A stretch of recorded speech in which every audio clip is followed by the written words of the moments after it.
태초에 하나님이 인간을 만드셨을 때 인간은 완전했습니다. 완전한 모습, 하나님이 보시기에 좋았더라. 글작품이었죠. 글작품. 아담과 하와도 마찬가지예요. 서로를 바라볼 때 부족함이 없었습니다. 경탄을 한 거죠. 아담도 하와를 볼 때, 또 하와가 아담을 볼 때도 경탄을 할 만큼 하나님의 멋진 작품들이죠. 자, 그런데 죄를 범함으로 모든 게 달라졌습니다. 가장 뚜렷한 변화 중 하나는 서로를 바라볼 때 이렇게 수치심이 들어온 것이죠. 수치심. 눈이 밝아져서 자기들이 벗은 몸을 부끄럽게 여길 겁니다. 부끄러운 게 아니죠. 아주 하나님이 완벽하게 부족함이 없이 만들었는데 죄가 들어오니까 부끄러움을 느꼈어. 본능적으로 무화과 나무 잎으로 치마를 만들어 입었어. 자, 왜 가리고자 했을까? 그죠? 왜 가리고자 했을까? 가리지 않아도 되도록 너무 아름다운 이 외적인 변화가 일어났을까? 외형이 변화가 일어났을까? 그러니까 외적으로는 변화가 갑작스럽게 일어나지는 않았을 거예요. 근데 가렸단 말이죠. 왜 가렸을까요? 여기는 내면의 변화가 일어난 겁니다. 외적인 변화가 일어난 게 아니고 내면의 변화, 이 속의 변화가 일어난 거죠. 여러분, 우리의 외적인 모든 행동은 내면으로부터 나오는 것입니다. 수치심은 어떤 것이죠? 내적인 문제라는 거죠. 내적인 문제. 내적인 문제를 해결하지 않고 외적인 것만 이렇게 무화과 나무 잎으로 자기를 가린다고 가리를 줄 수 있느냐? 해결되지 않는다는 겁니다. 안타깝게도 인간은 내적인 문제를 외적인 문제로 해결하려고 커버하려고 했다는 거죠. 이게 인류의 최초의 에덴 동산에서 일어난 일이에요.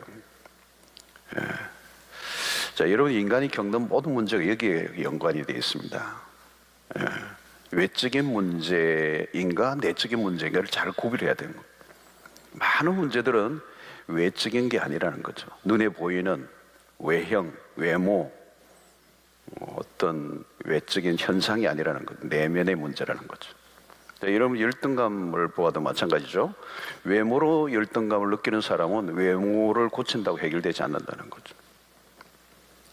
고쳐도 계속 열등감을 시달리는 거죠.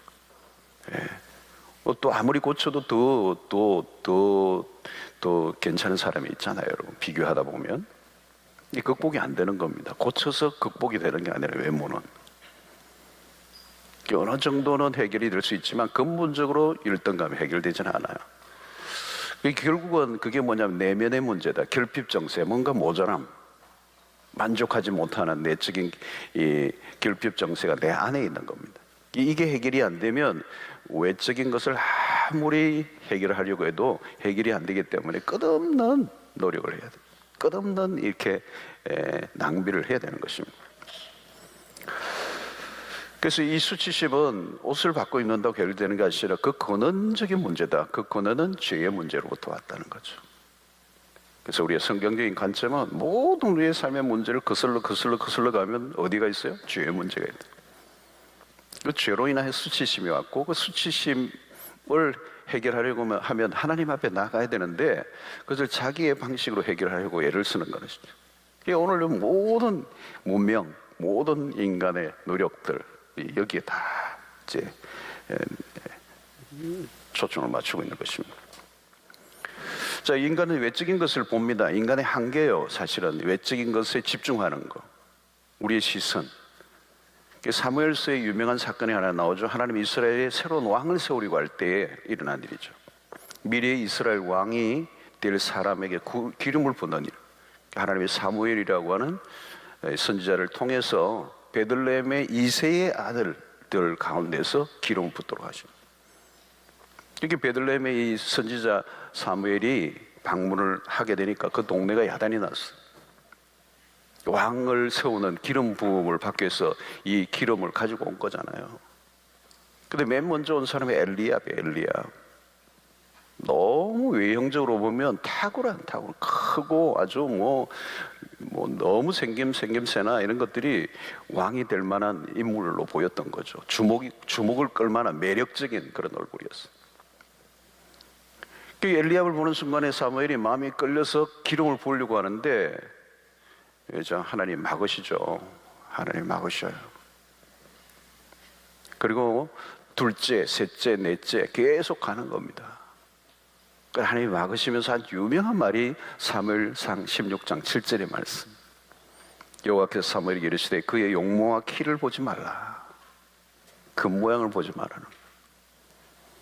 내가 이미 그를 버려놓으라. 내가 보는 것은 사람과 같지 아니하니 사람은 외모를 보거니와 나 여호와는 중심을 보느니라 하시더라 그랬어요. 사람들은 외모를 본다는 거죠. 외모를 본다는. 그러나 나 여호와는 중심을 본다. 중심을 본다. 이게 뭐예요? 속 사람을 본다는 거예요. 내면을 본다는 겁니다. 자, 놀라운 것은 사무엘입니다. 사무엘은 하나님 그 시대에 걸출한 영적인 지도자죠. 영적인 거장입니다. 사무엘은. 그런데 헷갈리는 거죠. 그렇게 영적인 사람인데도, 영적인 그런 거인인데도 하나님이 막으시지 않으시면 큰 실수를 할 뻔한 거죠. 하나님과 이 보는 관점이 완전히 다른 거예요. 여러분, 다윗은 사실은 마지막 이 말째, 보이지도 않는, 존재도 없는 아웃사이드에 있는 저 들판에 그 아버지의 형제들의 축에 끼지도 못할 정도로 완전히 나가 있는, 그죠? 들에서 양을 치던 목자입니다. 그런데 눈길을 끌만한 게 아무것도 없었어요. 말째인 다윗에게는. 그가 누가 왕이 되리라고 생각을 했겠습니까? 그런데 하나님이 그를 불러오게 하시고 기름 붓게 하셔요. 그러니까 세상적 기준으로 보면 다윗과 같은 사람은 예선 탈락이에요. 예선 탈락.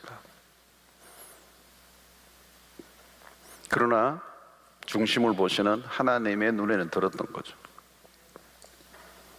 자, 오늘도 이런 실수는 계속 벌어집니다. 외모나 외적인 조건에서 풍기는 매력들, 그죠? 오늘날 이 문화가 그런 거잖아요.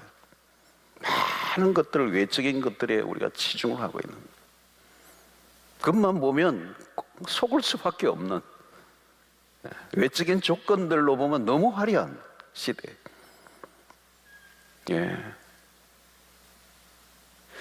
여러분, 인간이 범죄한 이후에 하나님이 아담을 찾으세요. 창세기 3장 9절에 여호와 하나님이 아담을 부르시며 그에게 이르시되 내가 어디 있느냐. 굉장히 중요한 질문을 하나님이 범죄한 인간에게 처음 찾아오셔서 하신 말씀이 아담아 내가 어디 있느냐는 거예요. 하나님이 아담이 있는 장소를 물으신 게 아니에요. 너가 지금 어느 동네에 숨어 있니? 그게 아니에요. 어느 나무 밑에 숨어 있니? 이걸 묻는 게 아니에요, 여러분. 아담의 내면적인 것에 대한 질문이에요. 너가 무엇을 숨기고 있느냐는 겁니다. 너가 무엇을 숨기고, 너가 몸을 숨긴다고 숨겨질 수 있는 것이냐. 아담이 숨기고 있는 것은 그의 내면이에요, 내면. 하나님을 피하고 싶어하는 아담의 내면 세계. 아담은 하나님의 임재를 불편해했던 거죠. 그렇죠? 그 불편해한 것은 몸이 아니에요. 사실은 내면이에요. 아까 수치심도 마찬가지죠. 하나님을 거부하고 싶은 그 마음이 내면에 숨겨져 있는 거예요. 그래서 이 죄를 지은 인간은 필사적이에요. 숨는 것이죠. 그리고 가리는 것이죠. 숨고 가리고. 8장 3장 8절은 그들이 그날 바람이 불 때 동산에 거니시는 여호와 하나님의 소리를 듣고 아담과 그의 아내가 여호와 하나님의 낯을 피하여 동산나무 사이에 숨은지라. 아담과 하와가 동산나무 사이에 숨은지라 그랬어요. 그래서 오늘도 사람들이 숨을 곳을 찾아다니잖아요. 그죠? 종교적인 노력도 마찬가지예요. 자신을 숨기는 목적이 될 수 있는 겁니다. 우리가 다양한 활동들을 하는데 자세히 보면 그것도 일종의 하나님과의 관계 속에 숨는 작업이 될 수가 있어요. 어떤 분은 사역으로도 그럴 수 있어요. 사역. 겉으로는 열심히 사역을 하는데 실제로는 도피일 수 있어요. 그것이 무화과 나무 잎이 될 수도 있고, 자신을 숨기는 것이 목적이 될 수 있다는 거예요. 정말 하나님과의 깊은 관계 안에 있지 않고 어떤 활동과 어떤 결과와 어떤 공로와 어떤 업적을 통하여 그 뒤에 숨는 거예요. 그러나 실제로는 하나님과 전혀 상관이 없는 사람.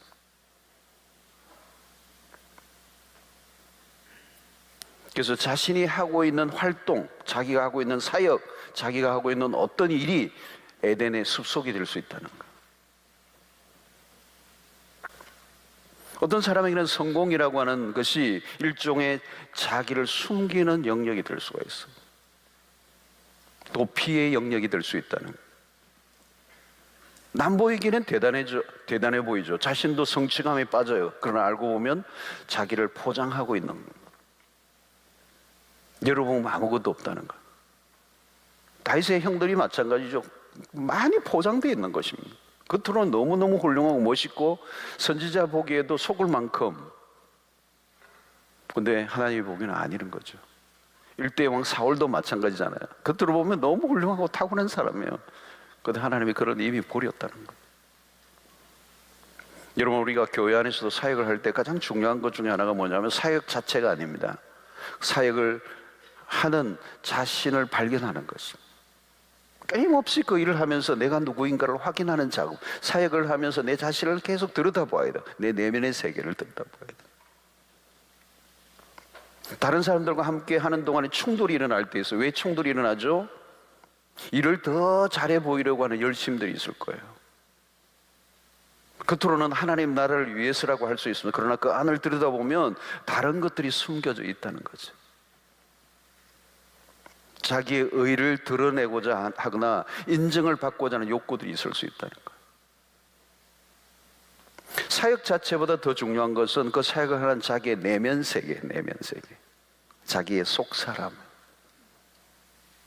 겉으로는 잘 알려져 있고 유명하고 탁월하고 훌륭하다고 평가를 받을 수 있지만 그 속 사람은 전혀 아닌 경우가 얼마든지 있을 수 있거든요. 그러니까 자신을 제대로 보지 못하면 그 내면 세계를 그대로 두면 결국은 어떤 사역을 하든 어떤 활동을 하든 그것은 본인에게도 또 공동체에도 축복이 될 수가 없어요. 자, 그러므로 우리는 지속적으로 우리 자신을 내면을 들여다봐요. 우리의 속사람. 그리고 자기 자신을 계속 돌아보는 작업이 없으면 일은 열심히 하고 성공도 했지만 정작 자기 자신은 망가져 갈 수 있다는 거예요. 이런 바울 사도가 그의 서신 속에서도 자주 발견되는 모습들이에요. 많은 사람들이 의외로 자기 자신과의 깊은 시간을 가지지 못해요. 자기 자신을 돌아보지 못한다는 거예요.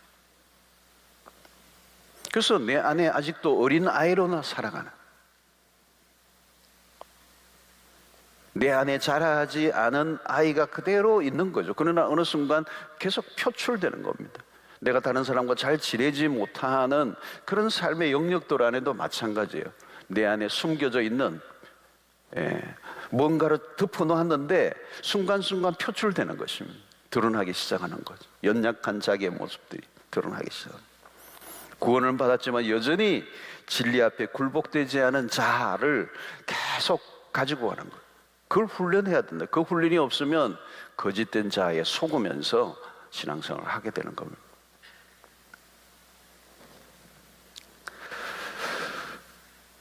그러면 오늘 이 밤에 우리가 관심을 가져야 할 영역은 계속해서 우리의 내면살, 바울은 이것을 속사람이라는 표현을 써요. 속사람, 내면. 아까 사무엘상의 표현으로는 중심, 이걸 다 비슷한 얘기예요.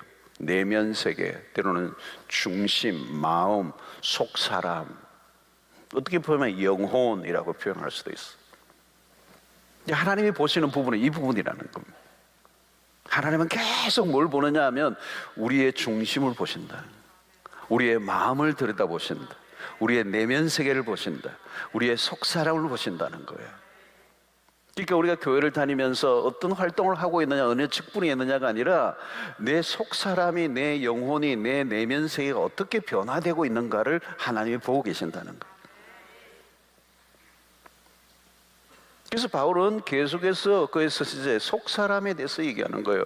우리의 속사람을 보라는 거죠. 여러분, 인류 최초의 하나님은 아담에게 내가 어디 있느냐 물으셨어요. 내가 너를 만나고 싶다는 거예요.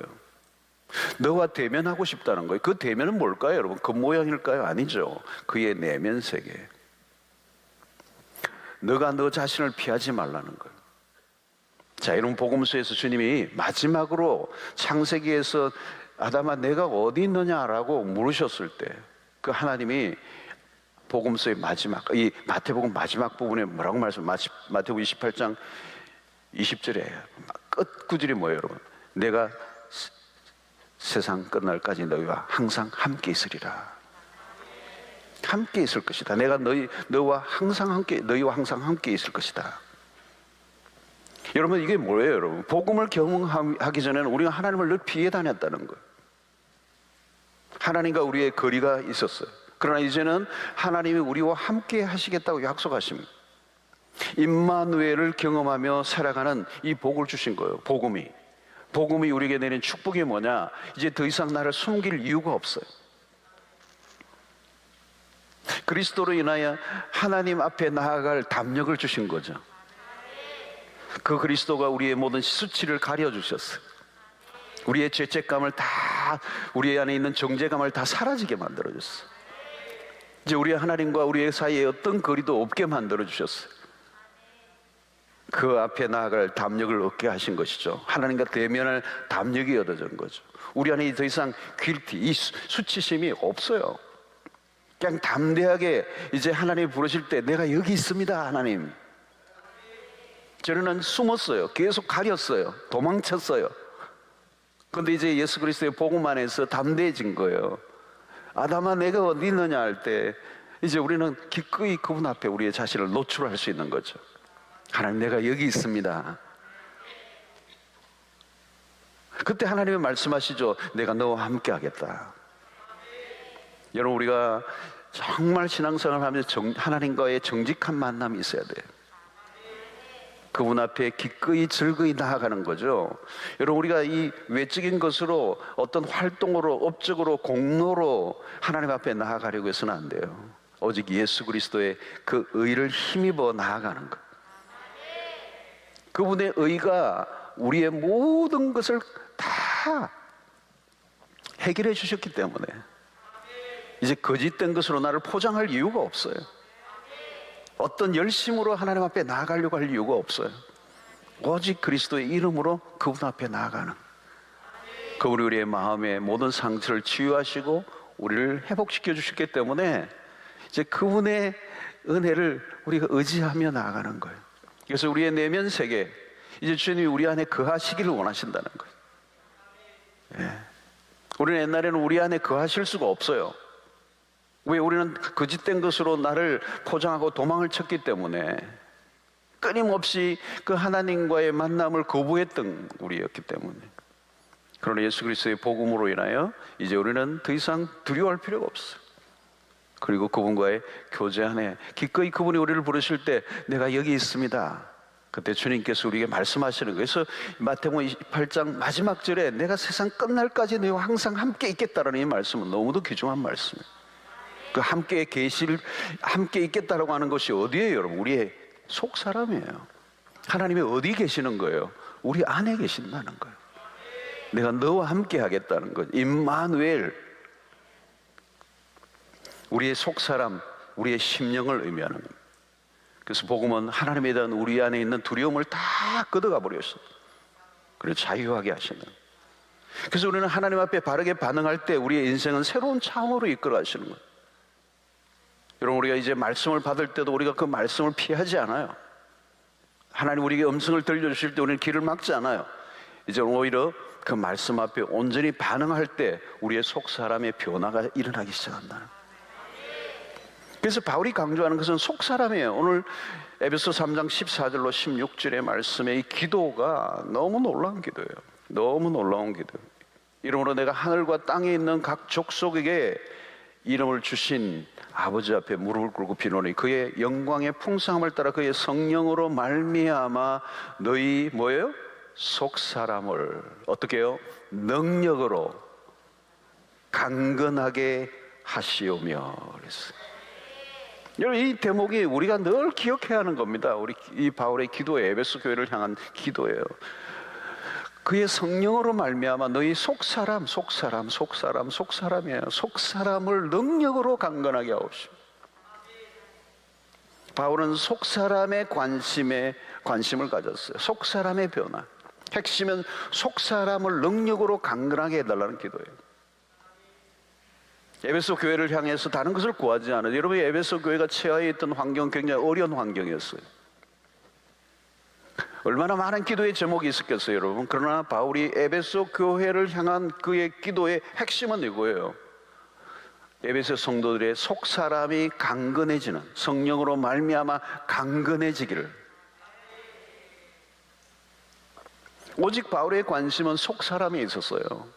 외적인 환경이 좋아지게 해달라거나 어려움이 사라지게 해달라거나 시련이 없게 해달라거나 그런 게 아니에요. 바울의 기도는 속사람을 강건하게 하옵시고 그랬어요. 여러분, 오늘 우리도 마찬가지입니다. 여러분, 어떤 삶이 우리에게 펼쳐져도 우리의 속사람, 우리의 심령이, 우리 내면 세계가 강건해지면 승리하는 줄로 믿습니다. 오늘 우리는 외형에 너무 우리가 치중을 하고 있는 거예요. 겉은 멀쩡한데 속은 골마 있고, 속은 썩어 있고, 속은 망가져 가고 있고, 속은 완전히 비어 있다면 아무 의미가 없는 거예요.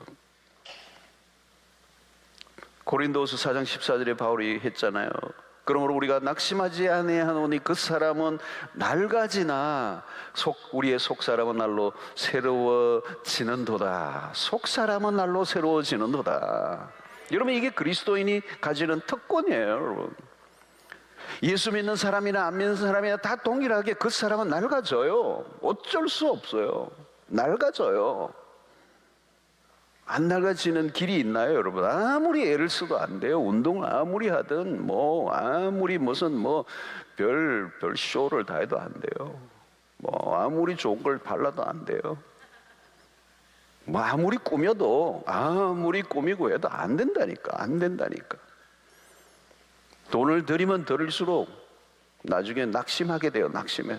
얼마나 내가 투자했는데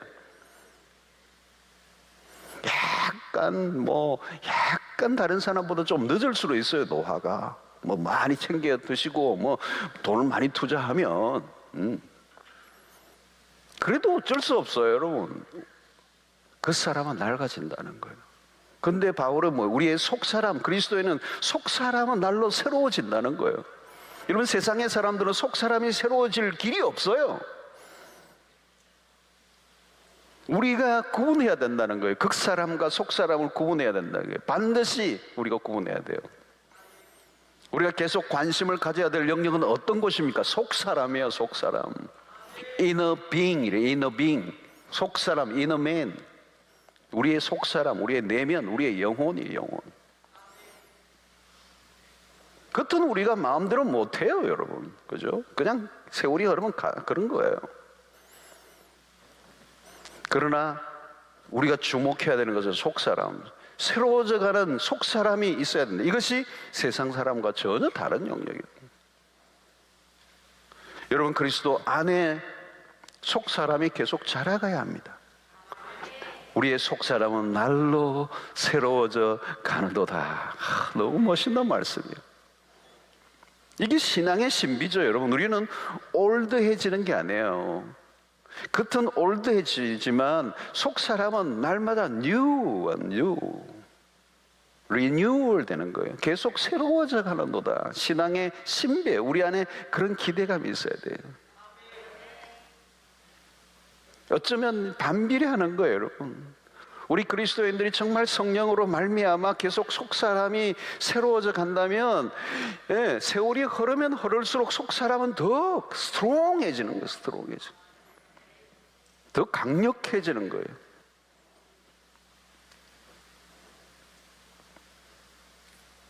여러분, 자라가야 하는 것은 딴 게 아닙니다.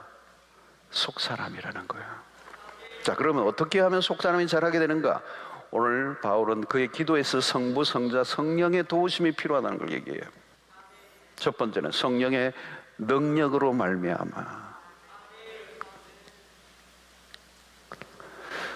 그러니까 우리의 속 사람이 강건해지는 것은 우리가 뭐를 집어넣어서 되는 게 아니고 성령. 우리가 밖에서 무엇을 안으로 집어넣어서 변한다는 말이 아니에요. 여러분, 세상적인 지식을 많이 입력한다고 성숙해지는 거 아닙니다. 중요한 것은 내 안에 계신 성령으로 말미암아 우리가 강건해진다.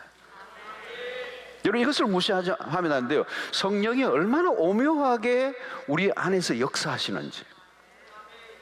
오늘 또 이런 말씀을 성령이 깨닫게 해주시는 것과 내 지식이 깨닫는 것과는 달라요. 내가 내 지식으로 성령을 이해하는 것과 성령이 깨닫게 해주시는 것은 different, 다른 거예요. 그러니까 오늘 또 여러분, 우리가 그 성령을 경험한다는 말은 특별히 말씀을 들을 때 그 말씀이 우리 안에서 어떻게 역사하는가 하는 것이죠. 성령으로 말미암아 너희 속 사람을 능력으로 강건하게 하시는 이 작업들이 단순한 어떤 인간의 어떤 사고, 인간의 생각, 인간의 이성적인 활동만으로 이루어지는 게 아니라 성령이 우리 안에서 내적으로 활동하시는 일이냐. 우리의 내면을 말씀으로 다스려 주시는. 그래서 성령이 하시는 일은 뚜렷합니다. 우리로 하여금 말씀을 깨닫게 하시는데, 이 깨닫게 하시는 것은 머리로 이해하는 것과 전혀 달라요. 지성의 문제가 아니라 영성의 문제라는 거죠. 머리로 말씀을 이해한 것과 성령으로 깨닫는 건 큰 차이가 납니다. 내가 깨우치는 것과 성령이 깨닫게 하시는 것은 다르다는 거예요. 여러분, 성령으로 말씀을 깨닫게 되면 내 영혼이 힘을 얻어요. 힘을. 그 말씀을 듣는 가운데 기쁨이 넘치고, 말씀을 듣는 가운데 소망이 넘치고, 말씀을 듣는 가운데 용기가 생기고, 말씀을 듣는 가운데 내 안에 인내심이 생기고, 말씀을 듣는 가운데 내 안에 있는 어떤 어두운 생각들이 떠나가기 시작하고, 생기가 돋고 활력이 생기고, 내 내면 안에 여러분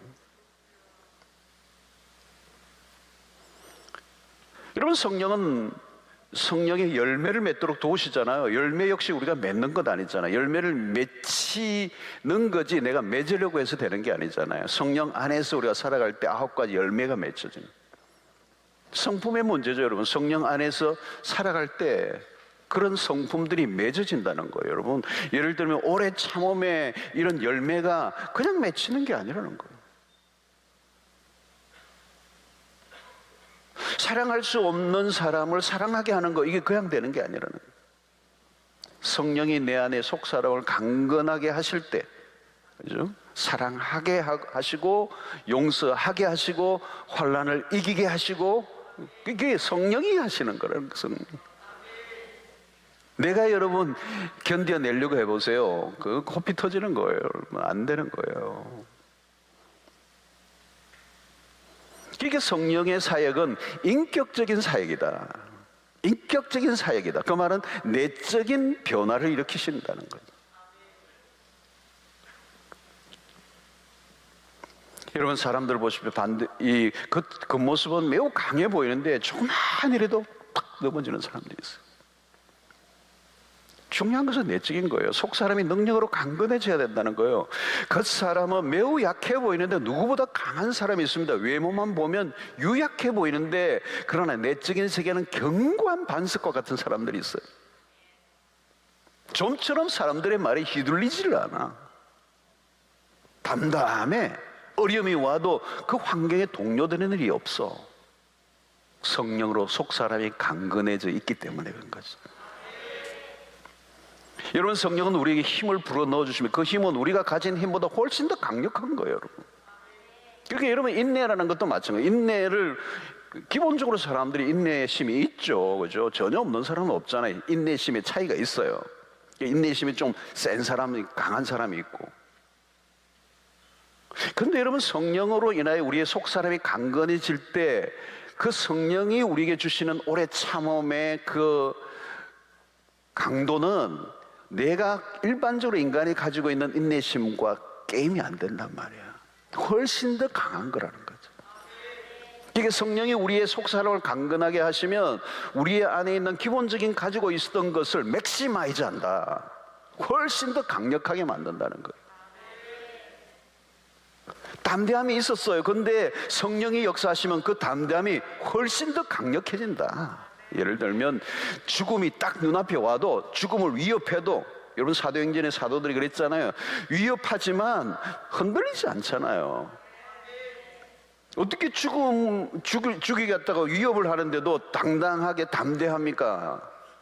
그건 성령으로 그 속사람을 강건하게 하셨기 때문에.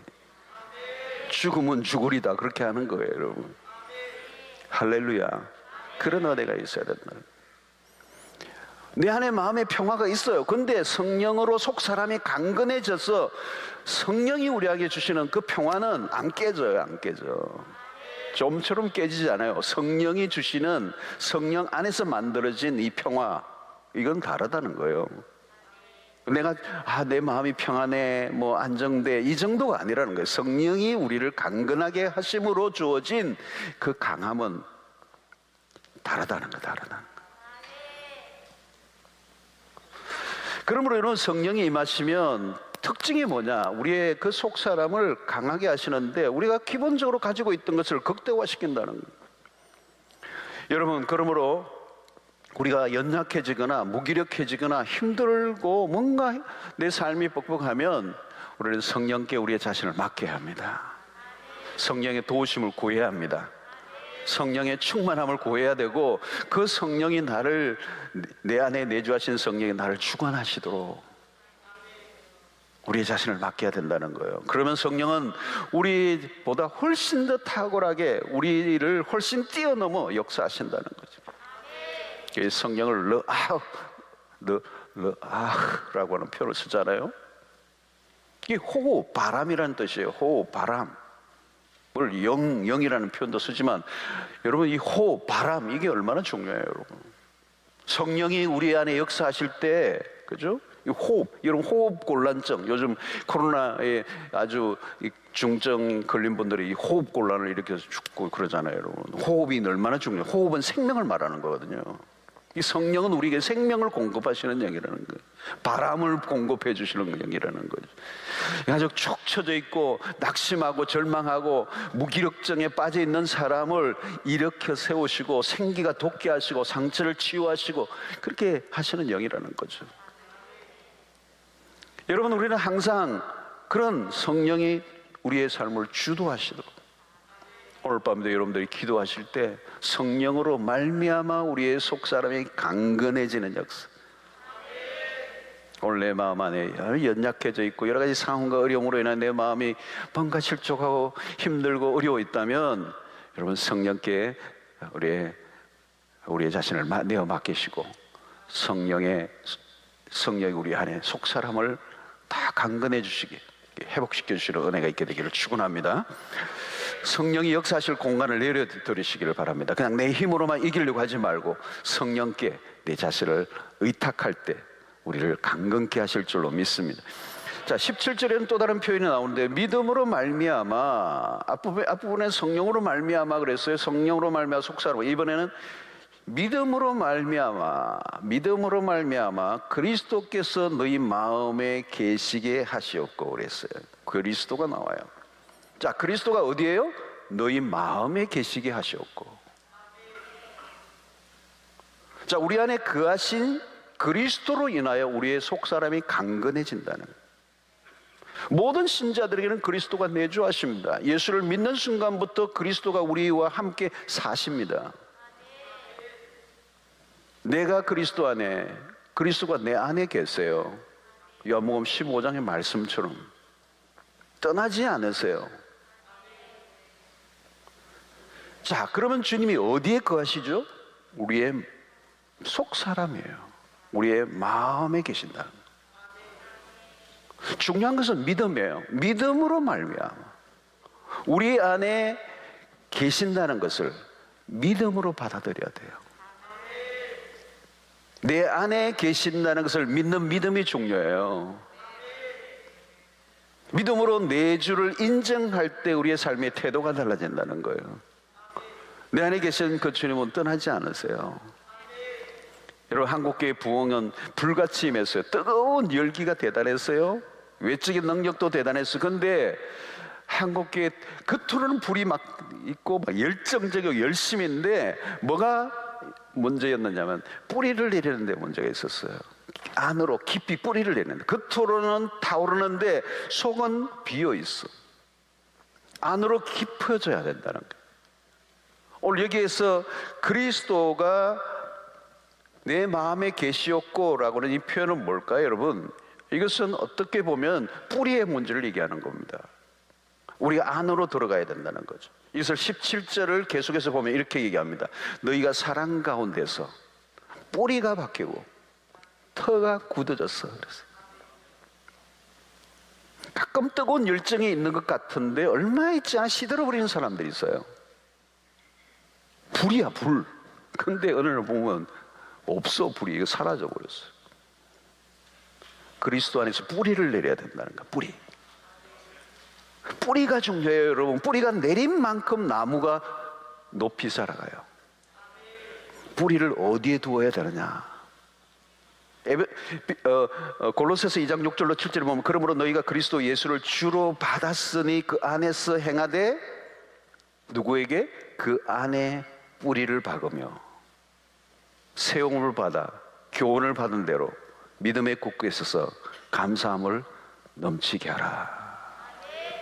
여기 중요한 것은 그 안에 뿌리를 박으며예요. 그 안에 뿌리를 박어. 이런 뿌리는 보이지 않잖아요. 그러나 그것이 뿌리가 생명이에요. 신앙은 보이지 않는 영역에서 결정된다는 겁니다. 겉으로 화려한데 나중에 한순간에 무너지는 사람들이 많아요. 영적인 성장은 내적인 것이라는 거예요. 뿌리는 내적인 것이죠. 그리스도 안에서 우리의 내면 세계가 계속 뿌리를 내리는 게 자라는 거예요. 얼마나 성장해 왔는가? 그리스도께서 마음 가운데 거하고 계심을 믿고 있는가? 신앙은 그 안에서, 그리스도 안에서 자라간다. 여러분, 바울 서신서에서 자주 만나게 되는 단어가 뭡니까? 그 안에서. 그죠? 오늘도 그 안에서. 또 뭐예요? 그리스도 안에서. In Christ. 그로 말미암아. 이런 표현들입니다.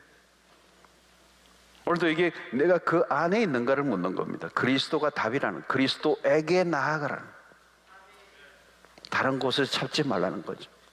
우리의 삶의 모든 영역 속에서 내 안에 계신 그리스도와 함께 동행하는 일상을 살아야 된다는, 그것이 뿌리를 내리고 또 뿌리를 내리고 뿌리를 내릴 때 우리의 신앙이 견고해지는 것입니다. 여러분, 나무를 보십시오. 이 호주에 보면 나무가 이 열대지방의 나무들이 주로 그런 것들이 많아요, 여러분. 굉장히 빠르게 나무가 자라요. 비가 많이 오니까 굉장히 빠르게 자라요. 너무 높아요. 그건 대단해요. 근데 뿌리가 너무 약해. 그러니까 막 태풍이 불면 그냥 지붕을 덮쳐버리고 막 무너지고 이래요. 저렇게 엄청난 나무 어떻게 저렇게 넘어졌지? 신기해요. 근데 나무 보면 뒤집어졌는데 보니까 뿌리가 약해.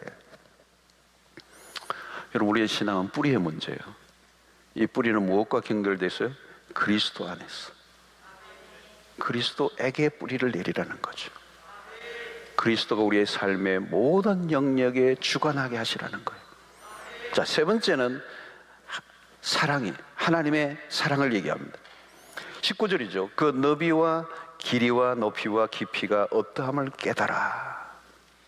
자, 속 사람이 강건해지는 길은 하나님의 사랑입니다. 그런데 그 사랑에 대해서 바울은 그 너비와 길이와 높이와 깊이가 어떠함을 깨달아. 자, 이 바울의 표현은 너비, 길이, 높이, 길이, 이것을 표현하는 것은 사랑의 완전성을 얘기하는 겁니다. 다르게 표현하면 사랑의 충만, 퍼펙트한 거예요. 완성적인 사랑에, 거기는 부족함이 없는 그 사랑의 광대함을 얘기하는 겁니다. 자, 중요한 것은 뭘까요, 여러분? 하나님의 이 사랑의 성품을 경험해야 된다는 거예요. 누가요? 우리의 속 사람이. 우리가 완전히 깨달을 수는 없어요. 그러나 이건 너무도 엄청난 것이기 때문에 그 길이가, 그 너비가, 그 높이가, 그 길이가 어떻게 되는지 우리가 알 길이 없어요. 그래서 우리가 찬송가를 부를 때 바다를 먹물로 삼아 하늘을 두루마리로 삼아. 그 하나님의 사랑을 표현할 수 없다는 얘기잖아요. 그래서 Amazing Grace라고 그러잖아요. 그거 어떻게 표현해요? 자, 우리의 변화는 그 충만한 신적인 사랑을 경험할 때 일어나는 겁니다.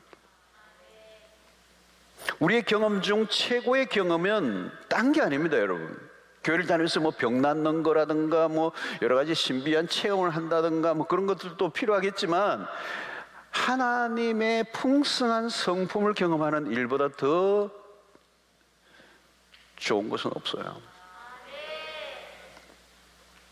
하나님의 사랑, 그 너비와 깊이와 길이와 높이를 깨닫는 그 완전한 사랑을 내가 경험해 보는 거. 여러분, 신앙 세계는요, 쥐어 짜는 게 아니에요. 쥐어 짜는 거 막 안 나오는데 막 행주 짜는 거, 행주 짜는 거. 마른 행주, 그것도. 마른 행주가 아무리 짜도 안 나와. 우리에게서는 나올 게 없어요, 여러분. 우리에게는 서단 것도 없고요. 신앙은 하나님의 그 성품의 충만함에 빠져들어가는 거라는 거예요.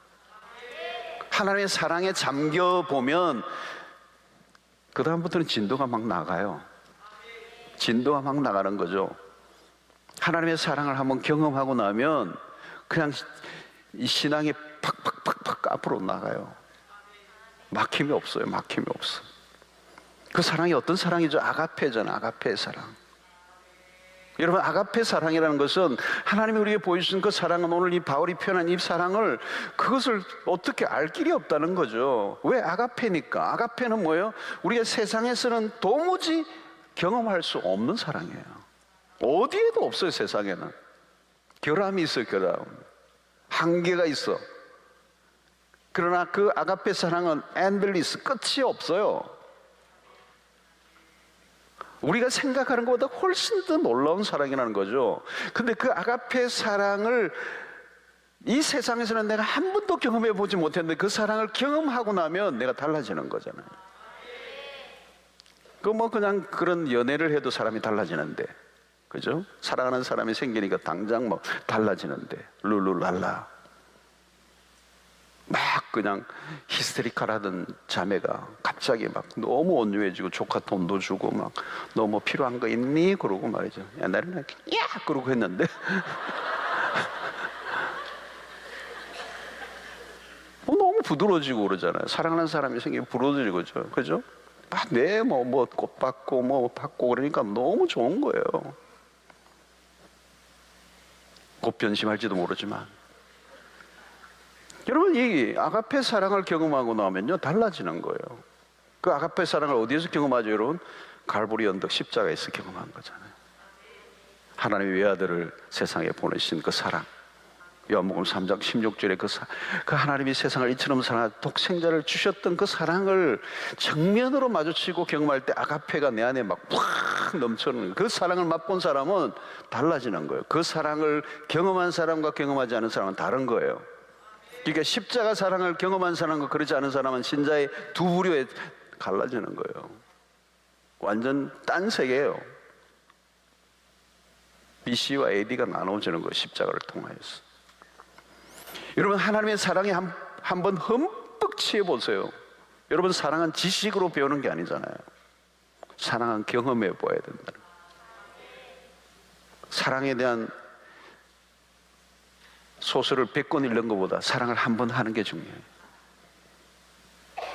여러분, 경험해 봐야 돼. 사랑을 경험해 봐요. 우리의 속 사람이 그때부터 강건해지는 거예요. 그 사랑을 경험한 것만큼. 여러분, 부모에게 사랑을 많이 받고 자란 사람은 다른 사람들과의 관계가 달라요, 여러분. 부모에게 사랑을 많이 받았기에 사랑을 알거든요. 아, 저게 사랑이구나. 그러니까 그 받은 사랑을 알기 때문에 사랑을 나도 줄 줄 알고 받을 줄도 아는 거예요. 근데 그 경험을 하지 못한 사람은 사랑이 뭔지를 몰라요. 그러니까 줄 줄도 모르고 받을 줄도 모르는 거지. 그러므로 사랑의 경험이 그렇게 중요한 것입니다. 하나님의 사랑은 차원이 다르기 때문에 그 사랑을 경험한 사람은 그 사랑이 인생을 바꾸어 놓는 거예요. 하나님의 사랑을 깨닫고 경험한 만큼 신앙은 달라지게 되어 있습니다. 어느 정도로요? 원수까지 사랑한다는 얘기가 여러분 가능한가요? 불가능해요. 원수 사랑해 보셨어요, 여러분? 우리의 힘으로는 안 되는 겁니다. 원수를 어떻게 사랑해요, 여러분? 원수만 보면 그냥 뒤집어지는데. 근데 여러분, 처음에는 아득하지만 하나님의 사랑을 경험한 사람은 원수를 사랑하는 단계까지 가요. 내 속 사람이 변해 있는 거예요. 내 속 사람이 어떤 미움, 나를 힘들게 하는 사람에 의해 내 마음이, 내 속 사람이 그냥 무너지고 변질되는 게 아니라 그 하나님의 사랑으로 내 속 사람이 그 모든 미움도 이겨내게 만드는, 하나님의 성품이 내 안에 들어온 거예요. 그 속성이 내 안에 일어난 거예요. 그 하나님의 사랑을 내가 맛보았기 때문에 그 사랑이 나를 변화시킨 거죠. 그 사랑의 최대치를 경험해 보면 우리의 삶에 변화가 일어날 수밖에 없는 겁니다. 그래서 바울이 표현한 사랑의 너비라고 할 때 그 너비를 어느 정도까지 경험했느냐에 따라, 그 폭에 따라서 내 인생이 달라지는 거예요. 그러면 십자가도 여러분 똑같이 경험한 게 아니에요. 여러분, 십자가 사건이 있지만 2000년의 사건이 각 개인에게 다르게 경험되어져. 그 너비, 사랑의 너비와 깊이와 길이와 높이를 채면 다 달라요, 여러분. 사람마다 다른 거예요.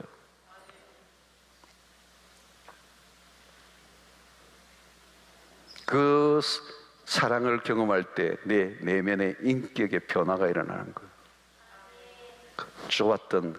아주 좁아 터졌던 내 마음이 넓어지기 시작하고, 이제는 어떤 누구도 품을 수 있을 것 같은 용량이 생기고, 그게 점점 내 속 사람이 변화가 일어나니까 나중에 어떻게 해요? 원수까지도 품게 되는. 속 사람을 강건하게 하지 않으면 우리는 조그마한 것 앞에서도 넘어지고, 그 미워하고 시기하고 질투하고 원망하고 그러면서 인생을 다 보내게 되는 거죠. 그래서 불면증, 잠 못 이루는 밤을 지내고 날마다 넘어지고 깨어지는 것입니다. 사랑하는 성도 여러분, 인격의 변화는 어디에서부터 시작되는 겁니까? 우리의 속사람입니다. 우리의 속사람. 하나님의 사랑에 인격에 한번 빠져드는 경험을 할 때, 일생을 두고 경험해 가야 하는 일이죠. 경험하면 할수록 더 기뻐져 하는 것.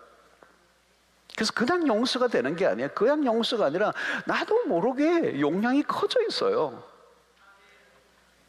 어느 날 보니까 내가 커져 있는 거예요. 용서가 전에는 도무지 안 됐는데 어느 날 내가 되는 거예요. 용서하려고 애를 써서 되는 게 아니에요. 사랑에 푹 빠져보는 거죠. 하나님의 사랑에 내가 젖어들 때 그 사랑의 힘이 나를, 내 속사람을 강건하게 하심으로 이 모든 환경에서 이기게 하신다는 거예요. 사랑하는 성도 여러분, 우리 안에 하나님의 사랑이 넘치는 이 밤이 되시기를 축원합니다. 하나님의 사랑을 먼저 경험할 수 있게 되기를 바랍니다. 이 경험한 만큼 달라지게 되기 때문에. 요즘 자꾸 속이 좁아져 가고 있습니까? 자꾸 티격태격 합니까? 부부끼리? 누군가가 자꾸 다툼이 일어납니까? 마음에 안 드는 사람들이 많이 눈에 나타납니까? 해결할 수 있는 길은 하나님의 사랑을 더 깊이 경험하는 것이죠. 살짝 담금질 하는 게 아니고 푹 젖어드는 거, 푹 젖어드는 거. 어떤 날이 여러분 기도하는 시간에 그런 경험을 할 때가 많아요. 기도할 때 이렇게 특별히 좀 힘들고 어려울 때는 개인적인 기도 시간의 양을 넓혀야 되잖아요. 그때 특별히 십자가나 하나님의 사랑에 관련된 찬송가들 있잖아요. 어떤 날에 속이 상하고 힘들 때는 그런 곡을 계속 부르고 또 부르고 메들리로 계속 부르다 보면요, 하나님의 사랑이 내 안에 쭉 젖어드는 걸 느낍니다. 말씀이 떠오르기도 하고 찬송이 떠오르기도 하고, 그 마음이 내 마음을 콕 젖게 하면 나도 모르게 내 속사람을 하나님의 사랑으로 바꾸어 놓으시고, 전에는 건너지 못할 강처럼 보였는데 건너가게 하시는. 여러분, 얕은 물은 금방 오염되고 주변의 상황에 영향을 받잖아요. 그러나 깊은 샘물은 영향을 받지 않아요. 깊은 샘물, 신앙도 마찬가지예요. 하나님이 우리에게 베푸신 은혜와 사랑은 깊은 강이에요. 깊은 강. 얕지 않아요. 얕지 않아요. 그냥 막 한번 이렇게 하면 없어져 버리는 그런 게 아니고 깊어요. 깊어. 그것을 경험한 사람은 주변의 상황에 흔들리지 않는다. 그 은혜가 있기를 축원합니다. 하나님의 사랑을 깨달아 아는 이 경험이 우리의 속사람을 강건하게 하심으로 오늘 우리에게 일어나는 삶의 모든 문제들을 뛰어넘게 만드는 능력이 그 안에서 나오는 줄로 믿습니다. 하나님이 얼마나 우리를 사랑하시는지, 하나님이 얼마나 우리에게 은혜를 베푸셨는지 그는 잴 수가 없는 거죠. 청량할 수 없는 하나님의 은혜를 입은 자로 거기에 흠뻑 젖어들게 될 때 계속 그 십자가의 은혜 아래 우리가 계속 젖어드는 경험을 반복적으로 할 때 내 속사람이 강건해졌어. 누가 알아주지 않아도, 누가 욕을 해도, 누가 인정해주지 않아도, 지지해주지 않아도 그 사랑 안에서 안정감을 누리고 승리하며 살아갈 줄로 믿습니다. 예수로 충만한 삶이 그런 것이죠. 그 예수님의 영광과 그 인격이 나중에는 그 내가 충만하게 될 때 나도 모르게 스며 나오는 거예요. 그게 그죠? 그게 안정감이에요. 그래서 우리의 삶은 날마다 우리의 관심이 그 사람이 아니라 속 사람에 관심을 가져라는 거예요. 겉모양에 너무 투자하지 마세요. 적당하게 해서 너무 또 겉모양도 안 하면 또 이상해 볼 수 있으니까 적당하게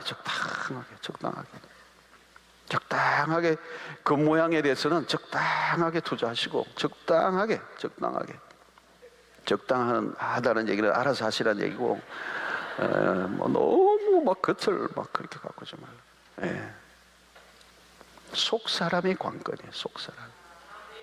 결론은 거기서 나는 겁니다. 속 사람에서 나는 거예요.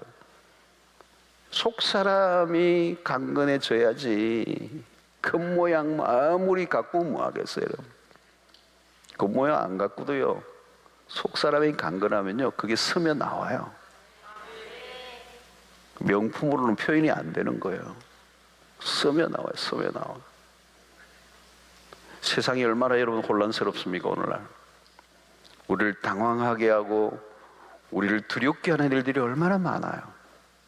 코로나 팬데믹이 길어지면서 얼마나 많이 우리의 삶을 흔들어 놓아요. 그죠? 얼마나 많이 흔들어 놓아요. 저는 이 포스트 코로나에 대해서 관심을 많이 가져요. 코로나 이 팬데믹이 지나가고 난 다음 지금 막 이기고 막 이거 싸울 때는 몰라요, 여러분. 더 무서운 것은 포스트 코로나예요. 이 코로나의 상황, 이 지구촌을 휩쓸고 간 이 어마어마한 전염병의 상황이 온 인류의 지구촌의 상황과 문화와 모든 걸 바꿔놓고 사람들의 의식과 사고방식까지 다 바꿔놨거든요. 그래서 우리는 뉴노멀이라는 얘기를 표현을 쓰잖아요. 그게 뭔지는 우리는 몰라요. 미래이기 때문에. 그러나 여러분 오늘 인류가 만들어놓은 이 문명과 이 화려함들이 얼마나 부질없는 것인가를, 얼마나 연약한 것인가를 막 전염병을 흔들어 놓았잖아요. 뭐 겉은 다 멀쩡하고 다 했는데 속은 골마있고 얼마나 많은 사람들이 우울증과 얼마나 많은 사람들이 자살과 얼마나 많은 사람들이 자신의 삶의 피해의식에 사로잡혀 살아가고 있는지 정신적 질병은 말할 것도 없어요, 여러분. 우리를 위축하게 만들고 우리를 절망하게 만드는 일들이 끊임없이 밀려와요, 여러분. 요즘도 그렇잖아요. 직업이라는 것도 마찬가지예요. 요즘 뭐 이 사업 비즈니스도 어려운 분들이 굉장히 많지만 사업 비즈니스 직업이 어려운 정도가 아니라 직업이 다 없어져요. 우리는 이게 AI 시대를 우리 얘기하잖아요. 여러분 새로운 직업들이 생겨서 이 뭐 어마어마한 변화가 일어나고 있는 이런 상황 속에 우리는 이 외적인 것들에 휘둘린다면 우리는 한순간에 그냥 우리의 삶이 어떻게 될지 몰라 실종되고 만다는 거예요. 세상은 늘 변화무쌍합니다. 우리는 그 속에서 우리는 어떤 싸움을 해야 합니까? 신자로서 믿음을 지키고 살아가는 것은 결코 쉽지 않기 때문에 우리의 믿음의 초점이 외적인 어떤 조건과 상황을 바꾸고 나가는 것에 있는 것이 아니라 상황과 외적인 조건은 변한다 할지라도 내가 원하는 만큼 갖춰지지 않아도 우리의 속 사람이 강건해지면 승리하는 줄로 믿습니다. 답은 그 사람에 있는 게 아니라 속 사람에 있다는 거예요. 바울이 지금 그걸 얘기하는 겁니다. 속 사람의 모든 것에 주목하는 거예요. 그게 투자하라는 거예요. 그래서 어떻게 해요? 성령 안에서 살아가라. 그리스도의 뿌리를 내리라. 답은 그리스도에게 있다. 그리고 하나님의 사랑에 푹 젖어들라는 거예요. 하나님의 그 사랑과 그리스도 안에 뿌리를 내리고 그리고 성령으로 말미암아 살아갈 때 날마다 우리의 속사람이 조금씩 더 강건해짐으로 바울의 고백처럼 내 속사람은 날로 새로워져 간다면 그 새로워져 감이 결국은 우리를 이 세상 속에서 승리하게 하는 답이 되는 줄로 믿습니다. 오늘 한 해도 여러분 날마다 여러분들의 속사람이 더 강건해지는 은혜가 있게 되기를 축원합니다.